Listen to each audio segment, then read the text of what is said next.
સુરત ડ્રગ્સને લઈ પોલીસ દ્વારા આકરી કાર્યવાહી કરવામાં આવી રહી છે।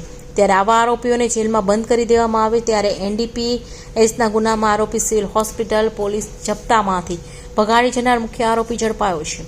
અગાઉ પોલીસે ભાગવામાં મદદ કરનાર 2 આરોપીને વડોદરાથી ધરપકડ કરી હતી। બાઇક પર ભગાવી ગયા હતા। પેટના દુખાવાની ફરિયાદ સાથે સિવિલ હોસ્પિટલના શાહરૂખ દાખલ થયો હતો। આરોપી શાહરૂખને 2 મિત્રો ટિફિન દેવાના બહાને આવ્યા હતા। શાહરૂખને બાઇક પર બંને ઈસમો ભગાડી ગયા હતા। હાલ પોલીસે 3ની ધરપકડ કરી કાયદેસરની કાર્યવાહી હાથ ધરી હતી। જ્યાં પોલીસે સુરતમાંથી રિયાઝ અંસારીની ધરપકડ કરી હતી। મુખ્ય આરોપી અને અન્ય સાગરીત વડોદરાથી ઝડપાયા હતા। શાહરૂખ પઠાણ સામે લિંબાયત પોલીસ મથકમાં NDPSનો ગુનો નોંધાયો હતો। ખરોડા પોલીસે આરોપીની ધરપકડ કરી હતી। પોલીસને ચકમો આપ્યો હતો। સુરતની નવી સિવિલ હોસ્પિટલમાં પેટમાં દુખાવાની ફરિયાદ સાથે NDPSના ગુનામાં સંડોવાયેલા આરોપીને પ્રિઝનર વોર્ડમાં દાખલ કરાયો હતો। આરોપી ગઈકાલે પોલીસની ચકમો આપી ફરાર થઈ ગયો હતો।